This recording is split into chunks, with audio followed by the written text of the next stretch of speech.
From glory to disgrace. That's how one critic described Dustin Hoffman's journey after shocking accusations emerged in 2017. Now, at 87, the two-time Oscar winner is barely recognizable on New York streets, hidden behind dark glasses and casual clothes. But while the world focuses on his physical transformation, the real story is darker. How one of cinema's greatest actors lost his reputation, his power, and the respect of an industry he once ruled. Dustin Hoffman was born on August 8, 1937, in Los Angeles, California. His family wasn't rich or connected to Hollywood glamour. His father, Harry Hoffman, used to work at Columbia Pictures as a prop supervisor, but lost his job during the Great Depression. After that, he sold furniture to make ends meet. Dustin's mother, Lillian, loved the idea of show business, but never got the chance to follow that dream. From a young age, Dustin's life was full of challenges. He couldn't talk until he was 3, which worried his parents. Even physically, he was slower to develop than most kids. His family moved a lot, and they didn't have much money. This made Dustin feel like he didn't fit in anywhere. He was small for his age, had braces, and battled terrible acne as a teenager. He didn't do well in school either, which made him feel even more out of place, especially because his older brother Ron was so successful in academics. To deal with all this, Dustin turned to humor. He made jokes to get attention and approval from others, even if it meant making fun of his teachers. His parents wanted him to have a talent, so they decided he should become a concert pianist. Back then, this was a big deal for Jewish families, and Dustin later joked that being a pianist was like the ultimate dream for his parents. But music didn't excite him. After high school, Dustin went to Santa Monica City College to study music, but he didn't do well there either. His grades were terrible, and he dropped out after just 1 year. By chance, he signed up for an acting class because someone told him, "You can't fail acting." That random decision would change everything. In 1958, when he was 21, Dustin left Los Angeles and moved to New York City to become an actor. He had only $50 in his pocket and no real plan. He rented a cheap apartment with other struggling actors, including Gene Hackman and Robert Duvall, who would also later become famous. Life in New York was tough. Dustin worked all kinds of odd jobs to survive. He was a waiter, a toy demonstrator at Macy's, a typist, and even worked at a psychiatric institute. He once got fired from a waiter job because he spent too much time listening to the music at the club where he worked. Dustin never gave up on acting. He trained at acting schools, taught kids in Harlem, and even directed small theater plays. He auditioned for the prestigious Actors Studio 5 times before finally being accepted. But even with all this effort, he faced constant rejection. His first stage role in New York was unpaid. He barely had enough money to survive, and even had to rely on unemployment benefits to get by. Still, he refused to quit. His big break finally came in 1967 when he was cast in The Graduate. Dustin was 29 years old and still a struggling actor. The role of Benjamin Braddock was meant for a tall, handsome actor like Robert Redford. Dustin, with his short height and unconventional looks, didn't seem like the right choice. In fact, he thought he was so wrong for the role that he tried to mess up his audition on purpose. But the director, Mike Nichols, saw something special in Dustin. Nichols told him he's Jewish on the inside and believed he was perfect for the part. Filming The Graduate wasn't easy. Dustin, at 29, had to play a 21-year-old, and his co-star, Anne Bancroft, who played Mrs. Robinson, was only 6 years older than him. Some people doubted Dustin at first. One co-star even said he seemed tiny during their scenes together. But when the movie came out, it was a massive success. Audiences loved Dustin's portrayal of the awkward and confused Benjamin Braddock. The movie made over $100 million and became the highest-grossing film of 1967. Dustin earned an Oscar nomination, and his career finally took off. Even though he only got paid $20,000 for the role, it changed his life forever. Dustin's success in The Graduate changed how Hollywood saw leading men. Before him, stars were usually tall, handsome, and fit the classic heartthrob image. Dustin didn't look like that, but audiences loved his emotional depth and relatable character. Dustin Hoffman's acting career is full of hard work, incredible skill, and big risks. He won his first Oscar on April 14, 1980, for Kramer versus Kramer. In the movie, he played Ted Kramer, a father learning how to take care of his son after a divorce. The filming was intense and lasted 79 days. Hoffman wanted the character to feel real, so he asked for changes to the script. He even smashed a wine glass during filming to make his young co-star, Justin Henry, cry for an emotional scene. His performance was raw and emotional, showing Ted's journey from a busy worker to a caring father. Hoffman won his second Oscar on March 29, 1989, for Rain Man. He played Raymond Babbitt, an autistic savant, with incredible detail. Hoffman spent hundreds of hours learning about autism. He visited hospitals, talked to families, and studied a man named Kim Peek, who inspired the character. Hoffman memorized parts of the phone book and stayed in character even after filming ended, wearing Raymond's clothes for 12 weeks. His dedication helped the movie raise awareness about autism, with more people learning about the condition because of the film. Hoffman's ability to play very different roles is amazing. In Midnight Cowboy, he played Ratso Rizzo, a sick and struggling con man. To act the part, he put rocks in his shoes, to limp and lost weight by eating only crackers and cottage cheese. He also lived on the streets for weeks to feel what his character went through. The famous line, "I'm walking here," was something he shouted when a real taxi almost hit him during filming. It made the scene unforgettable. In Tootsie, Hoffman went the opposite direction. He played Dorothy Michaels, a woman, and spent hours every day in makeup to look believable. He practiced speaking in a softer voice and even went to his daughter's school dressed as Dorothy to see if people believed it. They did. Playing Dorothy changed Hoffman's view of women. He said later, it made him realize how unfair beauty standards were and how he had judged women in the past. Hoffman worked with some of the best directors and actors. In The Graduate, Mike Nichols pushed him hard, making him film the same scene over and over. For Marathon Man, Hoffman worked with Laurence Olivier, who didn't agree with his intense method acting. When Hoffman stayed awake for days to look tired, Olivier told him, "Why don't you just try acting?" Even with their differences, they created amazing scenes together. Hoffman's method acting is legendary. For Papillon, he lost a lot of weight and wore real chains that left scars. During Marathon Man, he stayed awake for so long he started seeing things that weren't real, and filming had to stop. For Rain Man, he learned to count cards so well that casinos banned him during filming. But this dedication wasn't easy. Hoffman struggled with anxiety and had trouble sleeping. After playing Willie Loman in Death of a Salesman, he checked into a hospital because the sadness of the role stayed with him. Even with these challenges, Hoffman believed his method was worth it. He once said, "If you're not willing to risk your sanity for a role, you're not an actor. You're just a guy who stands in front of a camera." In the 1990s and 2000s, Dustin Hoffman's career changed. He went from being a leading man to taking on unique and character-driven roles.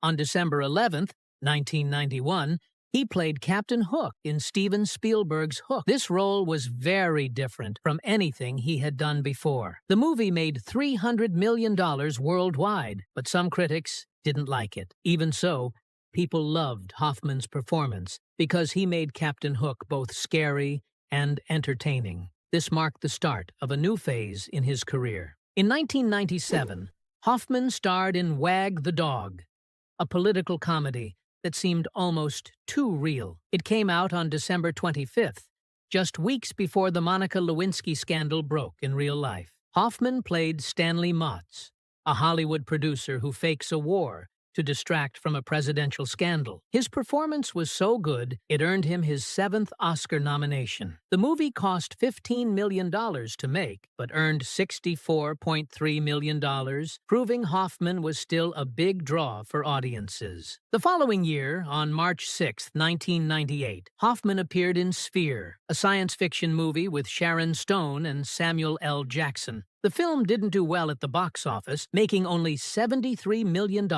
compared to its $100 million budget. Despite this, Hoffman's role as Dr. Norman Goodman, a psychologist, showed how willing he was to try new genres and bring depth to unusual stories. In 2004, Hoffman took a lighter turn with the comedy Meet the Fockers, which came out on December 22nd. He played Bernie Focker, the fun and eccentric father of Ben Stiller's character. The movie was a massive hit, earning $516.6 million worldwide. It introduced Hoffman to a younger audience and showed off his comedic side. The sequel, Little Fockers, came out on December 22nd, 2010, and even though critics didn't love it, it still made $310 million globally. At age 75, Hoffman tried something new. He directed a movie called Quartet, about retired opera singers. It premiered at the Toronto Film Festival on September 9, 2012, and was released in theaters on January 11, 2013. The movie had a talented cast, including Maggie Smith, Billy Connolly, and Tom Courtenay. Hoffman wanted the film to feel real, so he used retired musicians as extras. The movie's classical soundtrack even hit #1 on the UK charts. Critics praised Hoffman for his thoughtful direction, and the movie made $60.3 million on an $11 million budget. In 2008, Hoffman surprised everyone by doing voice acting. He played Master Shifu, a wise but grumpy martial arts teacher in Kung Fu Panda. The movie was a huge success, making $631.7 million worldwide and earning an Oscar nomination. Hoffman said voice acting was hard for him, but he stuck with it. He returned for the sequels in 2011 and 2016, and each movie made over $500 million. The Kung Fu Panda series became a massive hit, and Hoffman's voice work was loved by fans of all ages. More recently, Hoffman has taken on smaller but meaningful roles.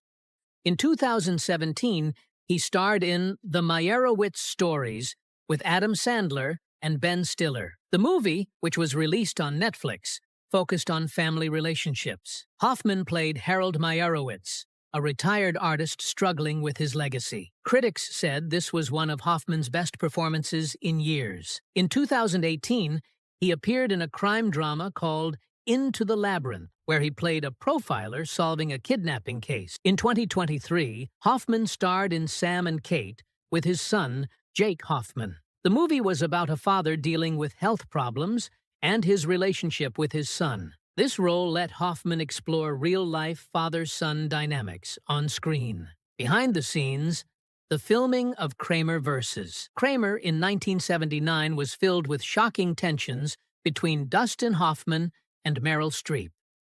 Right on the first day of shooting, Hoffman slapped Streep across the face without warning before their first scene. He was 42, and she was 29. Hoffman, going through his own messy divorce, took out his frustrations on her during filming. In one very disturbing moment, he whispered the name of Streep's recently deceased fiancé, John Cazale, right before an emotional courtroom scene. He wanted to provoke real emotions. He even threw a wine glass near her head in another scene without telling her. Glass shattered, and some landed in her hair. Streep confronted him, calmly saying, "Next time you do that, I'd appreciate you letting me know." Hoffman's behavior didn't stop there. He improvised lines to surprise Streep, sometimes making crude remarks about her body. At their first meeting, he touched her breast and joked, "I'm Dustin Hoffman," being deliberately obnoxious. Despite all this, Streep remained professional, delivering a performance that won her an Oscar. Years later, in 2018, she called Hoffman's actions overstepping and said they were not acceptable for any workplace, including a movie set. During Tootsie in 1982, Hoffman clashed constantly with director Sidney Pollack. The 7-month shoot was full of heated arguments. Hoffman had spent years developing the project and had unusual control over the film, which created constant power struggles with Pollack. Hoffman and the screenwriter often rewrote scenes on weekends, causing delays when new script pages were presented on Mondays. These changes disrupted the schedule and led to intense on-set confrontations. Pollack found an odd solution to the problem. He noticed Hoffman was easier to work with when he was dressed as his character, Dorothy Michaels. Pollack started waiting until Hoffman was in full costume and makeup before discussing changes. Somehow, Dorothy was more cooperative than Hoffman himself. This workaround kept the production moving, but the personal tension between Hoffman and Pollack lasted until filming ended. Pollack later joked that he would trade his Oscar to get back the 9 months he spent working with Hoffman. Despite all the chaos, Tootsie became a huge success, earning 10 Oscar nominations. Hoffman's reputation for being demanding has followed him throughout his career. His perfectionism is legendary, but it has caused problems on many sets. During Marathon Man in 1976, Hoffman stayed awake for 3 days straight to make his character's exhaustion feel real. His co-star, Laurence Olivier, famously told him, "My dear boy, why don't you just try acting?" Hoffman's obsession with detail extended to everything, not just his acting. On Tootsie, he insisted on 150 screen tests over 2 years to perfect his character's look. He often pushed for countless retakes, frustrating directors and actors. On Kramer vs. Kramer, he rewrote parts of the script and demanded long, grueling workdays to get things exactly how he wanted. In Death of a Salesman in 1984,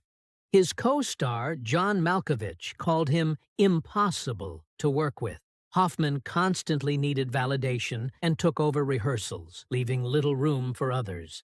But many people admit that his demanding nature often leads to extraordinary performances. In late 2017, serious accusations of sexual misconduct against Dustin Hoffman came to light, shocking Hollywood. It started on November 1st, 2017, when writer Anna Graham Hunter published a column in The Hollywood Reporter. She said Hoffman had sexually harassed her when she was a 17-year-old production intern on the set of Death of a Salesman in 1985.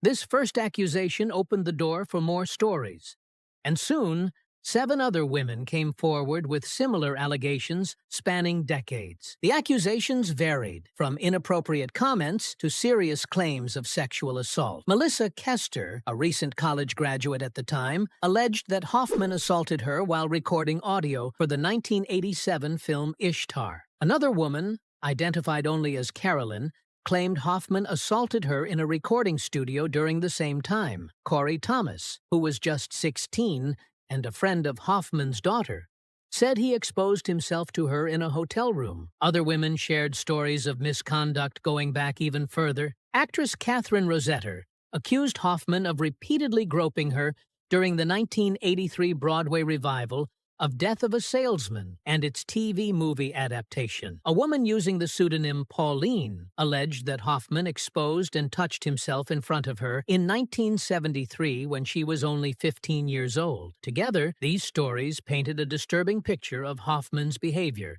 spanning nearly 5 decades. The volume and consistency of these claims were staggering. Hoffman, known as one of the most respected actors in Hollywood and a 2-time Oscar winner, suddenly became one of the most prominent figures implicated in the hashtag #MeToo movement. The revelations significantly changed how people viewed his career and legacy. When the allegations first surfaced, Hoffman's response was a mix of apology and denial, which left many confused. After Anna Graham Hunter's story came out, Hoffman quickly released a statement saying, "I have the utmost respect for women and feel terrible that anything I might have done could have put her in an uncomfortable situation. I am sorry. It is not reflective of who I am." As more accusations came out, Hoffman became more defensive. During a public panel on December 4th, 2017, for the 20th anniversary of Wag the Dog, moderator John Oliver confronted him directly about the allegations. The conversation quickly turned heated. Hoffman argued that his behavior on the set of Death of a Salesman was just part of the culture at the time, saying, "It's 40 years ago. I don't know the context. The context I need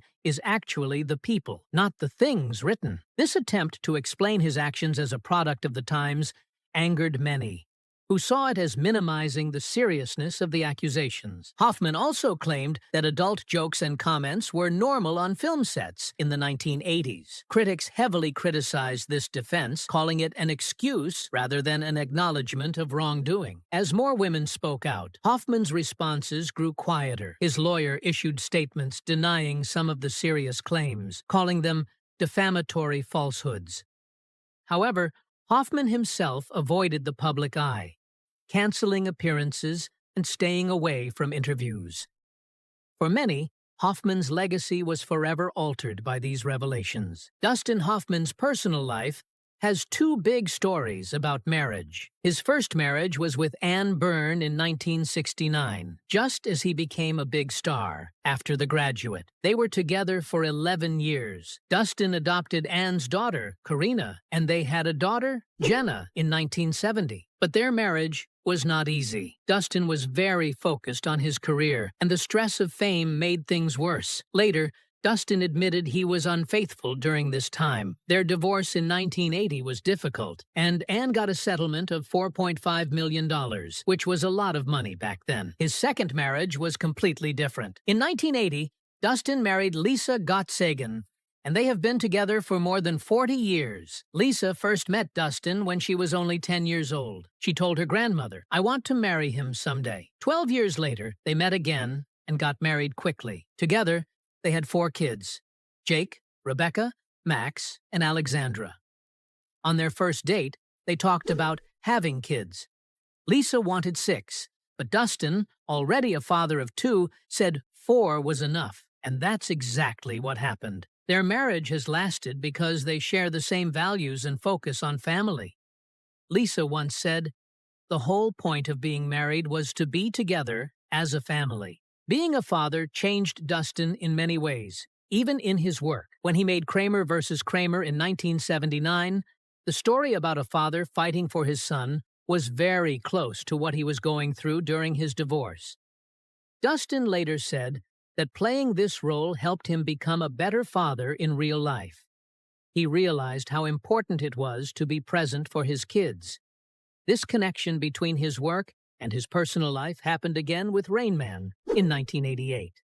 Dustin played an autistic savant in the movie and spent time with autistic families to prepare. This made him more thoughtful about how he raised his own kids. Interestingly, his son Jake, just 7 years old, appeared briefly in the film, which may have inspired Jake to become an actor later. Dustin cared so much about his family that he turned down big roles to be with them. In 1984, he refused the lead role in Ghostbusters because it would have taken him away from his kids for too long. Even though it cost him a huge opportunity, he didn't regret putting his family first. Dustin also cared a lot about political issues. In the 1960s, he spoke out against the Vietnam War and joined protests, even though it could have hurt his career. His work often reflected his views. In All the President's Men, 1976, he played a journalist uncovering the Watergate scandal, which showed the importance of speaking truth to power. In the late 1980s, he became very involved in environmental causes. He narrated Race to Save the Planet, one of the first big documentaries about climate change. Over the years, he supported many campaigns to protect the planet, like fighting deforestation and ocean pollution. Dustin's activism sometimes caused trouble. In 2003, he criticized the Iraq War, which upset some people in Hollywood. But Dustin stood firm, saying, "If you see something wrong, you have to speak up." He also supported LGBTQ+ rights and spoke against racism. Even at 80 years old, he joined the Women's March in 2017 with his granddaughter, showing he still cared about fighting for justice. In 2013, Dustin faced a very personal battle. He was diagnosed with cancer, though he kept it private at first. He had surgery at one of the best hospitals in New York and went through tough radiation and chemotherapy treatments. Even though it was hard, Dustin stayed determined. He insisted on driving himself to his appointments to feel normal and independent. He later admitted he was scared, but used that fear to push himself to recover. In the end, he beat cancer, showing the same strength he always had in his life. Dustin Hoffman, the famous actor loved for movies like The Graduate and Rain Man, has been seen in public only a few times recently. On September 18, 2024, at the age of 87, he was spotted walking in New York City. People barely recognized him. He looked very different from his old self. His clean, polished look was gone.